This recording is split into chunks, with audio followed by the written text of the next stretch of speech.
हाँ भाई, तो सुनो, लास्ट लेक्चर में हम लोग क्या कहते हैं वो देख रहे थे, लैक्टोन्स देख रहे थे ना। हम लोगों ने लैक्टोन्स देखना था। एस्टर की बातें कर रहे थे हम लोग किसके बारे में बातें कर रहे थे? एस्टर के बारे में बातें कर रहे थे। अब मैं आ गया था साइक्लिक एस्टर के ऊपर, ठीक है ना, साइक्लिक एस्टर के ऊपर। अच्छा हाँ, एक चीज़ और बता दूँ मैं स्टार्ट करने से पहले, एक क्विक चीज़ें बतानी मुझे। देखो, पहली चीज़ तो ध्यान रखना कि तुम्हारे अभी बोर्ड के यूनिट टेस्ट स्टार्ट हो रहे हैं, ठीक है ना, यूनिट टेस्ट स्टार्ट हो रहे हैं।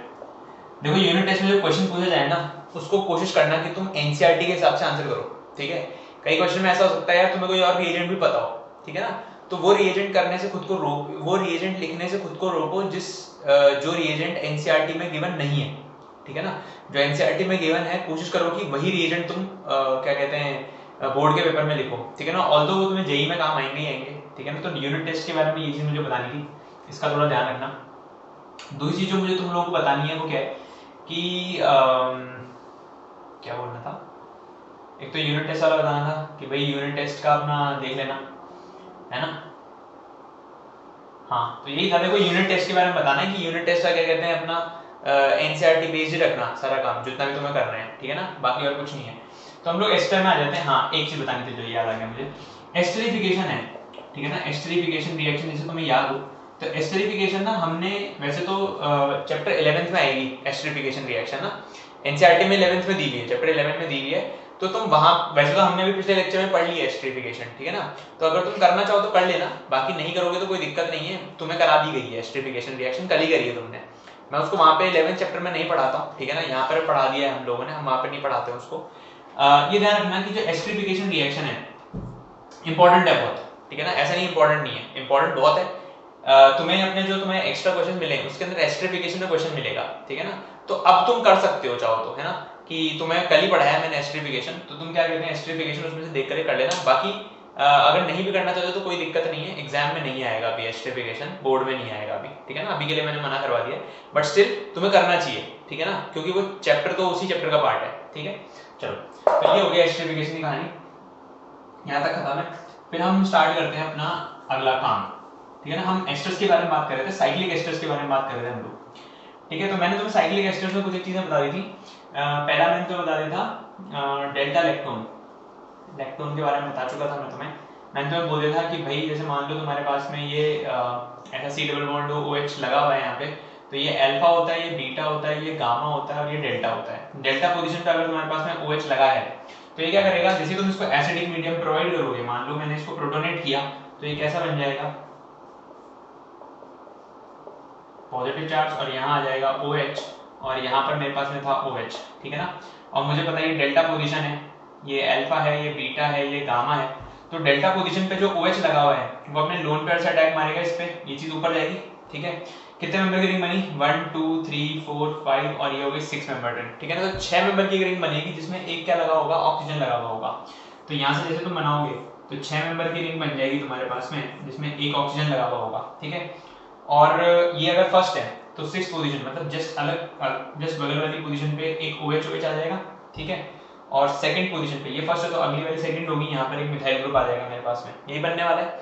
अब तुम्हें पता है कि ये हाइड्रेट है, हाइड्रेट है तो वाटर का लॉस करो, फटाफट से इसमें से H2 हटाओ, H2 हटाते ही ये क्या बन जाएगा, एक एस्टर बन जाएगा, ठीक है। ये ध्यान रखना, ये क्या बन चुका है, एक एस्टर बन चुका है, ठीक है। साइक्लिक एस्टर है तो इसको हम लोग क्या बोलते हैं, लैक्टोन बोलते हैं, ठीक है ना।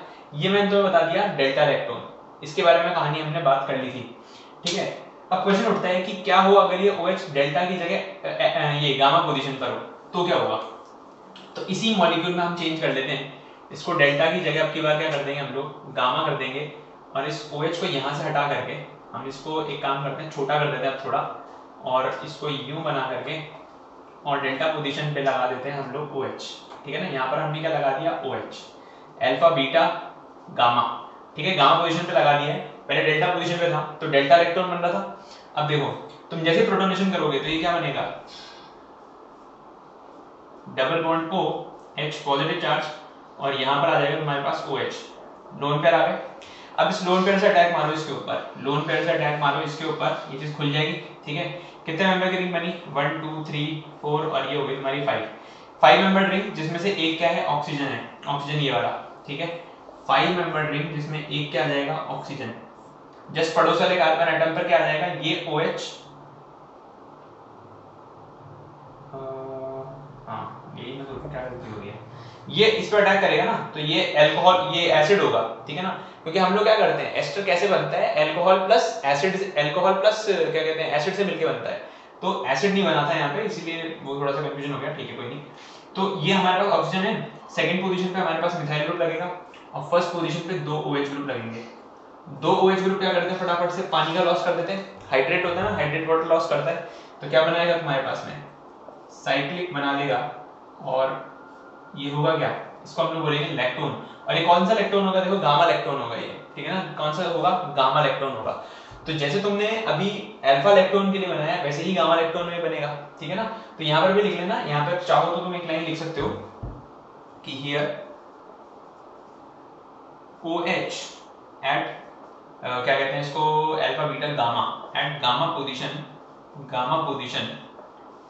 undergoes intramolecular condensation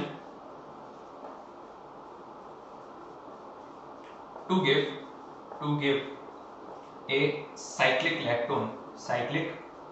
lactone, नाम ध्यान रखना, लैक्टोन बहुत इंपॉर्टेंट वर्ड है, साइक्लिक एस्टर को लैक्टोन कहा जाता है, ठीक है। चलो ये कहानी तो हो गई। क्या हो अगर इसके आगे बढ़े, हम लोग इस बार पहले डेल्टा पे लिया था, अब गामा पे ले लिया, बीटा, हाँ भी सुनो,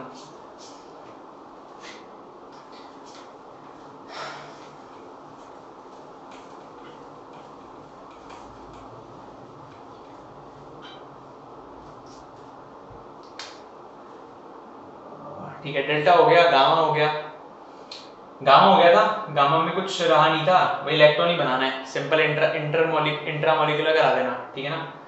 चलो अगला देख लेते हैं यहाँ, ये एसिड है, ठीक है ना, ये अल्फा बीटा पोजीशन पे तुम्हारे पास OH लगा हुआ है, इस बार इसको हटा दो, ठीक है ना, यहाँ पे कोई R ग्रुप लगा देते हैं, तो सपोज मेरे पास में इस बार बीटा हाइड्रोक्सी बीटा इलेक्ट्रॉन बनाना है तुम्हें, ठीक है ना, बीटा इलेक्ट्रॉन देखते हैं कैसा होता है, ठीक है ना। पहली बात तो बीटा इलेक्ट्रॉन बनता नहीं है, ठीक है, बीटा इलेक्ट्रॉन बनता नहीं है। अगर तुम्हारे पास में बीटा हाइड्रोक्सी एसिड है तो वो क्या करेगा, बीटा हाइड्रोक्सी एसिड जो होता है वो क्या कहते हैं, डिहाइड्रेशन कर देता है, तो ये क्या बना लेगा तुम्हारे पास, ये बनाएगा कुछ ऐसा, डबल बॉन्ड ऑफ OH, ठीक है ना। तो ये क्या बनेगा, अल्फा बीटा अनसैचुरेटेड एसिड, ठीक है, अल्फा बीटा अनसैचुरेटेड एसिड बन जाता है। तो हमारे पास क्या बीटा हाइड्रोक्सी था, और फिर तुमने क्या किया, अल्फा बीटा अनसैचुरेटेड वो बना लिया, क्या नाम से, एसिड बना लिया, ये अल्फा था ये बीटा था, ठीक है। अब इसका मैकेनिज्म लिख करके देखते हैं भाई, इसका मैकेनिज्म कैसा है। मैकेनिज्म बड़ा आसान है, देखो जैसे मान लो कि तुम्हारे पास में ये R ग्रुप था, यहाँ पर OH लगा हुआ है, और यहाँ पे तुम्हारे पास डबल बॉन्ड O है, अच्छा यहाँ पे H+ डाल देना, ठीक है। तो जैसे तुम इसको प्रोटोनेट करोगे तो ये प्रोटोनेट होगा, तो प्रोटोनेशन की वजह से यहाँ पर क्या बनने वाला है, OH2+, ठीक है, यहाँ पर क्या बन जाएगा, एसिड बन जाएगा। अब जैसे ये चीज रिलीज होगी ना, तो यहाँ पर क्या बनेगा, ये कार्बोकेटाइन बन जाएगा। कार्बोकेटाइन कैसा बनता है, कुछ ऐसा बनेगा, यहाँ पे कार्बोकेटाइन, डबल बॉन्ड OH, और यहाँ पर क्या आ जाएगा, पॉजिटिव चार्ज।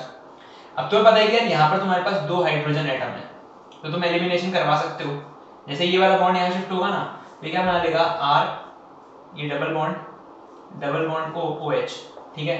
तो ये क्या बनाया, अल्फा बीटा अनसैचुरेटेड एसिड बन गया यहाँ पे। तो ये ध्यान रखना, जो तुम्हारे पास डेल्टा था उसने इंट्रामोलिकुलर एस्टरिफिकेशन कराया, ठीक है ना, जो गामा था उसने भी इंट्रामोलिकुलर एस्टरिफिकेशन कराया, पर बीटा वाले ने क्या करा दिया, बीटा वाले ने अल्फा बीटा अनसैचुरेशन करवा करके एलिमिनेशन प्रोडक्ट दे दिया तुम्हें। क्यों बना ये एलिमिनेशन प्रोडक्ट, ये एलिमिनेशन प्रोडक्ट इसलिए बना क्योंकि यहाँ पे CC और CO बॉन्ड का क्या आ रहा है, कॉन्जुगेशन आ रहा है, ठीक है। तो ये बहुत इंपॉर्टेंट पॉइंट है यहाँ पे लिखने लायक, कि भाई यहाँ पर जो है एलिमिनेशन क्यों होता है, तो यहाँ पर एलिमिनेशन इसलिए होता है क्योंकि यहाँ पर कॉन्जुगेशन आ रहा है CC और CO बॉन्ड का, ठीक है।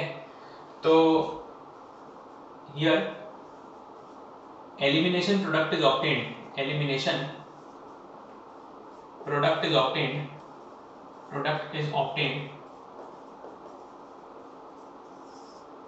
as C double bond C and C double bond O are in conjugation, ठीक है ना। तो ध्यान रखना कि जो CC और CO बॉन्ड होते हैं वो एक दूसरे का कॉन्जुगेशन में है, तो उस कॉन्जुगेशन वो कॉन्जुगेशन अच्छा होता है ना। तो हमें पता है कि भाई CC और CO बॉन्ड का कॉन्जुगेशन अच्छा होता है, हेंस हम लोग क्या बनाएंगे इसमें क्या नाम से एलिमिनेशन प्रोडक्ट बना देंगे। तो ये तो हो गया हमारे पास में किसकी बात, बीटा लैक्टोन के बारे में, सॉरी बीटा हाइड्रोक्सी एसिड के बारे में। बीटा लैक्टोन तो बनता ही नहीं है एक्चुअली, ठीक है। तो अल्फा लैक्टोन बन गया, सॉरी अल्फा लैक्टोन कहाँ है यार, गामा लैक्टोन बन गया और डेल्टा लैक्टोन बन गया है, ठीक है ना। बीटा लैक्टोन में क्या किया हमने, एलिमिनेशन किया है, अल्फा लैक्टोन बच रहा है बस, ठीक है ना। तो अब अगर मान लो मैं नेक्स्ट डालूं alpha hydroxy acid, suppose hydroxy acid, alpha lactone नहीं लिखना चाहिए मुझे, क्यों अल्फा लैक्टोन नहीं लिखना चाहिए, क्योंकि अल्फा लैक्टोन तो बनेगा ही नहीं, ठीक है ना। तो ध्यान रखना अल्फा हाइड्रोक्सी एसिड के केस में क्या होगा कि मान लो मेरे पास में ऐसा दिया हुआ है, यहाँ पर OH है और यहाँ पे है C डबल बॉन्ड OH, और ये मेरे पास में लगा है अल्फा पोजीशन, और सपोज यहाँ पे मैंने लगा दिया R ग्रुप, ठीक है। तो होता क्या है ना, इसके दो मॉलिक्यूल यूज होते हैं और इसका जब तुम H+ ऐड करोगे इसके अंदर तो होता क्या है, एक जो कंपाउंड बनेगा उसका नाम होता है लैक्टाइड, ठीक है ना। ध्यान रखना, वापस बता रहा हूँ, साइक्लिक एस्टर जो था उसको क्या बोल रहे थे तुम, लैक्टोन, ठीक है ना।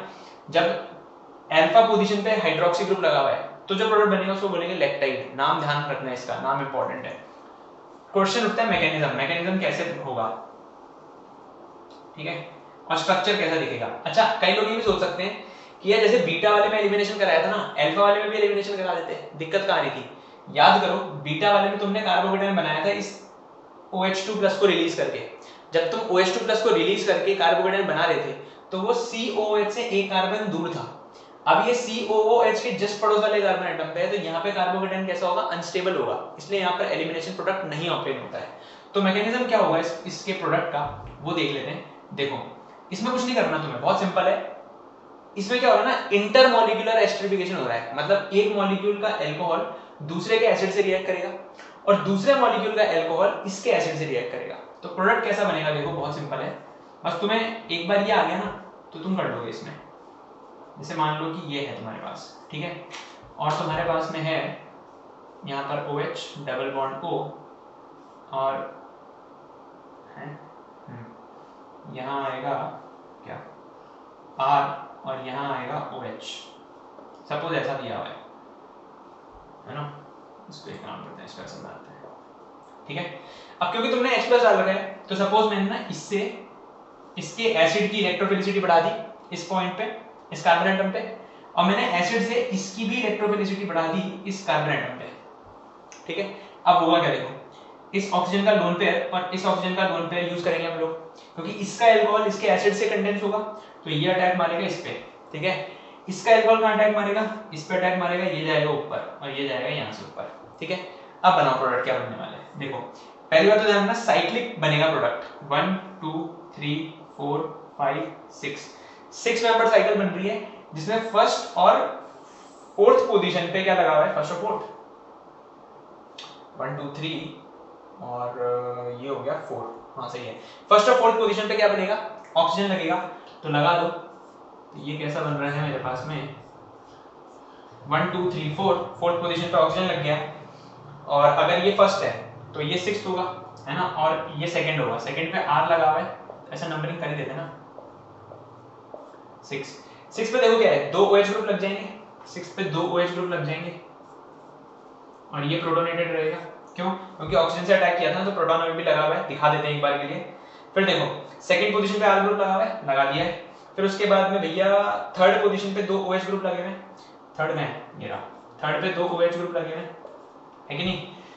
ये वाले ऑक्सीजन का प्रोटॉन ये रहा, पॉजिटिव चार्ज आ गया। फिफ्थ पे क्या लगा हुआ है, R ग्रुप लगा हुआ है, ये बन गया। कोई दिक्कत है आता नहीं है। तो अब देखो करना क्या है, तुम्हें पता है ये हाइड्रेट है, तुम्हें पता है ये भी हाइड्रेट है। हाइड्रेट क्या करता है, वाटर का लॉस करता है, तो यहाँ पे C डबल बॉन्ड O आएगा, यहाँ पे भी C डबल बॉन्ड O आएगा, और क्या होगा, यहाँ से वाटर रिलीज होगा, यहाँ से वाटर रिलीज होगा। जो वाटर यहाँ से रिलीज होगा वो इससे H+ लेके निकल जाएगा, जो वाटर यहाँ से रिलीज होगा वो इससे H+ लेके निकल जाएगा, ठीक है। तो प्रोडक्ट क्या बना, प्रोडक्ट बहुत सिंपल है। प्रोडक्ट बनेगा तुम्हारे पास में कुछ ऐसा, डबल बॉन्ड O, यहाँ पर आएगा R, यहाँ पर आएगा डबल बॉन्ड O, यहाँ पर आएगा ऑक्सीजन और यहाँ पर आएगा ऐसा, ठीक है। ये प्रोडक्ट बनेगा तुम्हारे पास में। इसको हम लोग क्या बोलते हैं, इसको हम लोग लैक्टाइड बोलते हैं। नाम ध्यान रखना, इसका जो प्रोडक्ट है उसका नाम क्या होता है, लैक्टाइड होता है, ठीक है।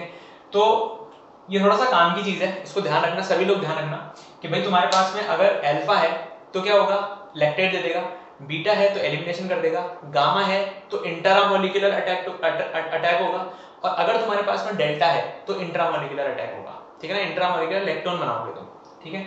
इसको बनाओ फिर आगे बढ़ते हैं। चलो चल तो रहा है, ठीक है भाई। तो ये कंप्लीट हो गया हमारा इसका काम। अब हम लोग आते हैं कोहाइड्रोक्सी एसिड के ऊपर।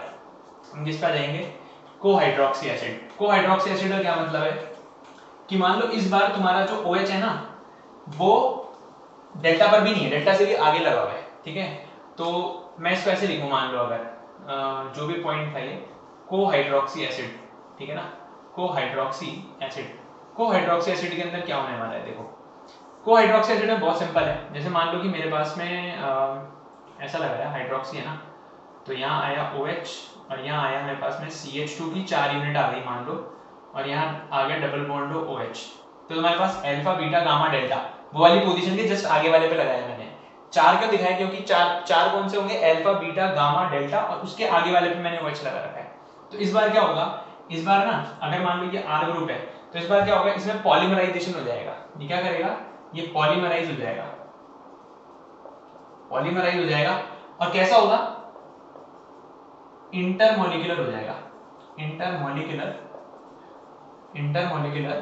पॉलीमराइजेशन, ठीक है ना, इंटरमोलिकुलर पॉलीमराइजेशन होगा। मतलब क्या होगा, दूसरे वाले का एसिड, मतलब सपोज इस वाले का अल्कोहल दूसरे वाले एसिड के साथ में रिएक्ट करेगा, और किसी दूसरे मॉलिक्यूल का जो अल्कोहल होगा वो इसके एसिड के साथ में रिएक्ट करेगा, तो एक क्या होगा, पॉलीमर बन जाएगा लंबा सा, ठीक है। और जो प्रोडक्ट होगा उसको तुम कैसे लिख सकते हो, उसको तुम ऐसे लिख सकते हो, कुछ डबल बॉन्ड O, ठीक है, आगे रहने दो इसको, यहाँ से हम इसको कॉमन यूनिट मान लेते हैं, और ये क्या बना तुम्हारे पास में CH2 4 यूनिट, और यहाँ पर आ गया R, है ना, और यहाँ पर तो ऑक्सीजन हो गई, वो ऑक्सीजन यहाँ दिखा दिया मैंने, ये रहा, ये प्रोडक्ट बनेगा तुम्हारे पास में, ठीक है। तो ध्यान रखना, इसको तुम केवल ध्यान रख सकते हो, कोहाइड्रोक्सी वाले को ध्यान रख लेना केवल, ज्यादा इंपॉर्टेंट नहीं है। ज्यादा इंपॉर्टेंट तो इससे पहले वाले हैं 4। अल्फा वाला क्या करेगा, लैक्टाइड बनाएगा, बीटा वाला एलिमिनेशन कराएगा, गामा वाला क्या करता है, इलेक्ट्रॉन बनाता है, और डेल्टा वाला भी क्या करता है, इलेक्ट्रॉन बनाता है, ठीक है। चलो, तो ये हमारी कहानी हो गई इसके बारे में खत्म। तो ये हमने ना एस्टर की पूरी कहानी जो थी वो पूरी देख ली, ठीक है। अब एस्टर के बाद हम लोग आते हैं भाई अमाइड्स के ऊपर, कि भाई अमाइड में क्या होने वाला है, ठीक है। अच्छा, एक रिएक्शन यहाँ पे लिख लेना यार, मैं तुम्हें पिछली वाली क्लास में बताना भूल गया, कि जैसे मान लो तुम्हारे पास में एनहाइड्राइड का सिंथेसिस, जहाँ पे तुम एनहाइड्राइड पढ़ रहे थे ना, वहीं पे लिख लेना इसको। सपोज मैं एनहाइड्राइड में लिखना चाहूँ इसको, तो लिख सकता हूँ एनहाइड्राइड वाले जहाँ था ना तुम्हारा, उधर लिख लेना इसका एनहाइड्राइड का सिंथेसिस। एनहाइड्राइड का सिंथेसिस एसिड से भी कराया जा सकता है। कैसे, मान लो तुमने P2O5 यूज कर लिया और उसको हीट कर दिया। अब P2O5 क्या होता है एक्चुअली ना, एक डिहाइड्रेटिंग एजेंट होता है, ठीक है ना। डिहाइड्रेटिंग एजेंट में तो वाटर का लॉस होगा, और वाटर का लॉस होते ही क्या बनाएगा, बहुत सिंपल है, एनहाइड्राइड बना देगा, ठीक है। तो ये ध्यान रख लेना थोड़ा सा, बस आ सकता है कभी क्वेश्चन तो P2O5 लिखा हुआ मिल सकता है। P2O5 का ध्यान रखना, ऑर्गेनिक केमिस्ट्री में जो यूज है वो केवल और केवल, या तुम P4O10 भी लिख के दे सकता है, ठीक है ना। P4O10 या P2O5 दोनों में से कुछ भी लिख के देगा तो समझ लेना वाटर रिलीज करना है, ठीक है। ये कर लेना, इधर लिख लेना जरूर से कि भैया ये डिहाइड्रेटिंग एजेंट है, डिहाइड्रेटिंग एजेंट। क्वेश्चन उठता है अमाइड्स का, कि भाई अमाइड में क्या है कहानी। तो अमाइड्स पे आ जाते हैं। देखो भाई, अगला बनता है हमारे पास में अमाइड्स। अमाइड्स की कहानी देखते हैं क्या है। देखो, अमाइड्स की रिएक्टिविटी है ना वो सबसे कम है, ठीक है। तो जो बेस्ट सिंथेटिक रूट होता है ना, best route for synthesis of amide, for synthesis of amide, synthesis of amide is from acyl chloride, acyl chloride. क्योंकि तुम्हें पता है कि एसाइल क्लोराइड की रिएक्टिविटी सबसे ज्यादा है, तो एसाइल क्लोराइड से तुम अमाइड तो बना सकते हो, ठीक है ना। तो एसाइल क्लोराइड बना लो पहले। जैसे मान लो कि मेरे पास में अगर RC डबल बॉन्ड OH था और मैंने उसकी रिएक्शन SOCl2 के साथ में कराई, तो ये क्या बना लेगा, RC डबल बॉन्ड OCl बना लेगा, ठीक है। ये क्या होता है, एसाइल क्लोराइड होता है, ठीक है, एसाइल क्लोराइड होता है। अपने उस सीक्वेंस पे जाना, जो सीक्वेंस लिखा था ना हमने, उसमें सबसे ज्यादा रिएक्टिव एसाइल क्लोराइड था। तो एसाइल क्लोराइड की रिएक्शन तुम्हें किससे करानी पड़ेगी कि अमाइड बन जाए? एसाइल क्लोराइड की रिएक्शन तुम किसके साथ में कराओगे? अमीन के साथ में कराओगे। तो ये जो है ना, इसकी हम 1 डिग्री और 2 डिग्री अमीन के साथ में रिएक्शन करके देख सकते हैं, ठीक है ना। तो this can be treated with 1 degree and 2 degree amines, ठीक है ना। 3 डिग्री से भी करके देखेंगे क्या बनता है। सबसे पहले हम लोग 1 डिग्री अमीन से रिएक्शन कर लेते हैं, ठीक है, करके देखते हैं क्या बनता है। RC डबल बॉन्ड वो Cl है मेरे पास में, और मैंने इसकी रिएक्शन कराई RNH2 के साथ में।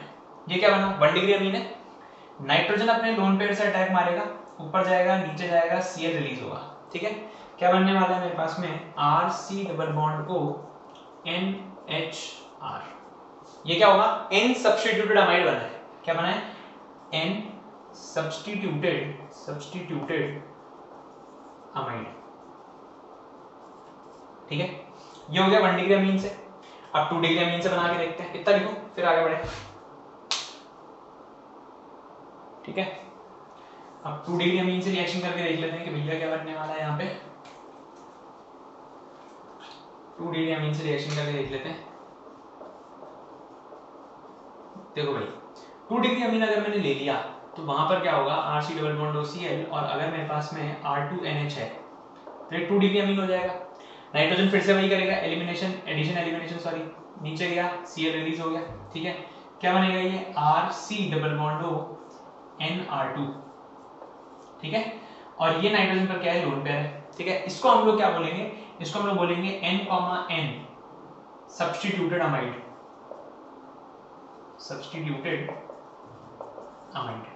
मतलब क्या हो रहा है? तुम्हारे पास में N पर 2 ग्रुप्स लगे हैं, 2 R ग्रुप लगे हैं, इसलिए N, सब्स्टिट्यूटेड कहते हैं हम लोग इसको। क्या हो अगर हम 3 डिग्री के साथ में रिएक्शन कराएं? 3 डिग्री अमीन के साथ में रिएक्शन करा लो एक बार, तो देखते हैं क्या होगा। यहाँ पर एक सॉल्ट लाइक स्पीशीज बनेगी, Cl plus NR3।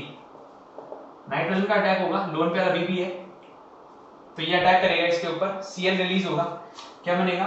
RC double bond NR3, और इस बार क्या जाएगा? नाइट्रोजन पे पॉजिटिव चार्ज, ठीक है। यहाँ से क्या रिलीज हुआ? Cl माइनस, और यहाँ पर क्या आ गया? Positive charge. तो ये क्या बनेगा? ये एक सॉल्ट के फॉर्म में एग्जिस्ट करेगा, ठीक है ना। कैसे एग्जिस्ट करेगा? जो Cl माइनस यहाँ से निकला ना, और ये जो NR3 प्लस है, इसका एक कॉम्प्लेक्स बन जाएगा, मतलब ये कैटायन की तरह काम करेगा, और ये जो है Cl माइनस वो एक एनायन की तरह काम करेगा, एक सॉल्ट लाइक स्पीशीज बना देगा। तो इसको लिख लेते हैं, इतना लिखो फिर आगे बढ़े, ठीक है। इसके आगे लिख लेते हैं। तो ये कैसा बनेगा? देखो, मानो कि मैंने इसकी Cl माइनस के साथ में कराई, तो ये क्या बनेगा? RC डबल बॉन्ड O, और यहाँ बनेगा NR3 प्लस और Cl माइनस, ये बनेगा। ये एक सॉल्ट लाइक स्पीशीज होगी, है, ठीक है। और जैसे ही तुम इसके अंदर वाटर ऐड करोगे वापस से, सपोज तुमने इसमें वाटर ऐड करा, तो क्या होगा? ये अब एक और भी अच्छा लिविंग ग्रुप बन चुका है। तो वाटर क्या करेगा? वाटर इस पे अटैक मारे, अगर वाटर इस पे वापस अटैक मारे तो ये ऊपर जाएगा, नीचे जाएगा, और ये पूरी चीज बाहर निकलेगी। तो क्या बनने वाला है वहां पे तुम्हारे पास में? इस बार तुम्हारे पास बनेगा डबल बॉन्ड OOH, मतलब एसिड बन जाएगा वापस से। अगर मैं इस सॉल्ट लाइक स्पीशीज का हाइड्रोलिसिस कर दूं तो वापस मुझे क्या मिलने वाला है? एसिड ही मिलने वाला है, ठीक है। तो ध्यान रखना कि 3 डिग्री अमीन के साथ में भी ये रिएक्शन कर सकता है। इतना बनाओ फिर आगे बढ़ते हैं।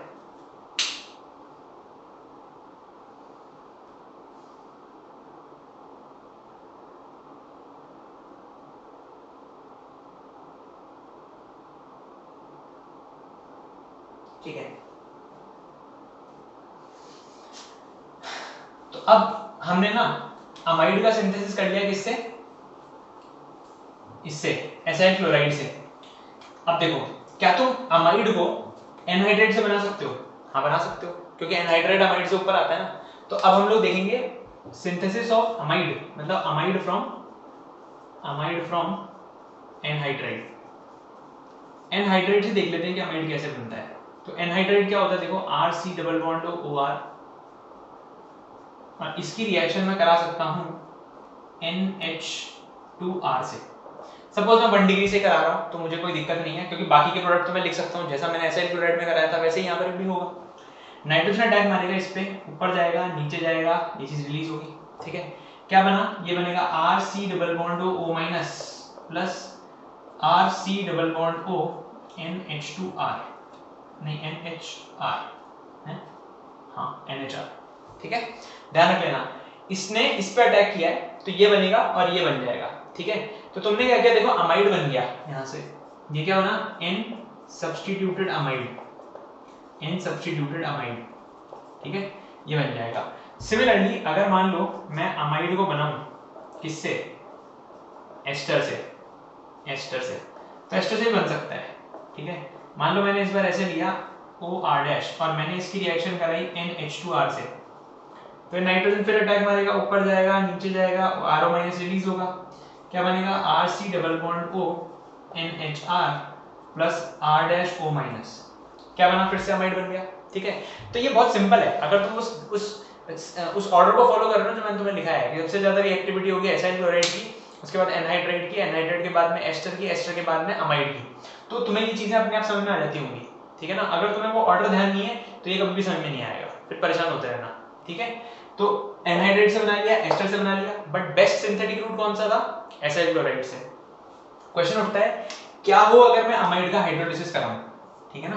क्वेश्चन उठता है कि क्या हो अगर मैं हाइड्रोलिसिस कराऊं अमाइड का, तो हाइड्रोलिसिस ऑफ अमाइड, इसमें एक बहुत इंपॉर्टेंट चीज है। अब वो तुमसे ये पूछ सकता है कि भाई बताओ हाइड्रोलिसिस एसिड डेरिवेटिव्स में फास्टेस्ट किसका होने वाला है, फास्टेस्ट तो एसिड क्लोराइड का ही होगा ना, क्योंकि उसकी रिएक्टिविटी सबसे ज्यादा है, और स्लोएस्ट किसका होगा, अमाइड का होगा। तो यहाँ पे हम लिख लेते हैं क्योंकि इसकी रिएक्टिविटी कम है, इसलिए हम लोग बोलेंगे इसका हाइड्रोलिसिस भी क्या होगा, सबसे स्लो होगा, ठीक है। तो it has least reactivity towards hydrolysis,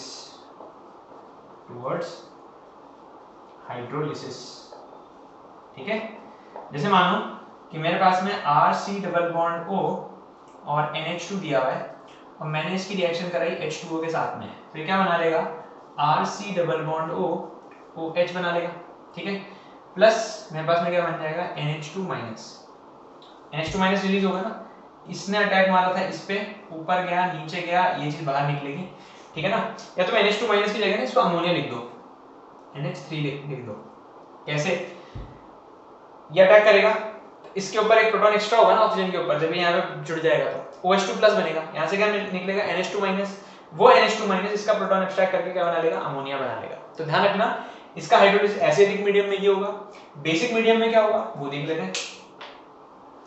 basic medium में हाइड्रोलिसिस करके देख लेते हैं भाई, बहुत आसान है। कैसे होगा कि तुम्हारे पास में RC डबल बॉन्ड NH2 है और तुमने इसमें OH माइनस डाला, अटैक करेगा, ऊपर जाएगा नीचे जाएगा, NH2 माइनस बाहर निकलेगा, क्या बना, RC double bond OH plus NH2 minus. अब ये जो NH2 माइनस है ना वो बेस है और ये क्या एक एसिड है, तो यहाँ पे एसिड बेस रिएक्शन होगी, एसिड बेस रिएक्शन होगी, और एसिड बेस रिएक्शन होते ही क्या बनेगा, RC double bond O minus plus ammonia, ठीक है। तो एसिडिक मीडियम में क्या बन रहा था, एसिड बन रहा था, और बेसिक मीडियम में क्या बन रहा है, कार्बोक्सिलेट आयन बन रहा है, ठीक है। तो ये हो गया तुम्हारा हाइड्रोलिसिस ऑफ अमाइड। चलो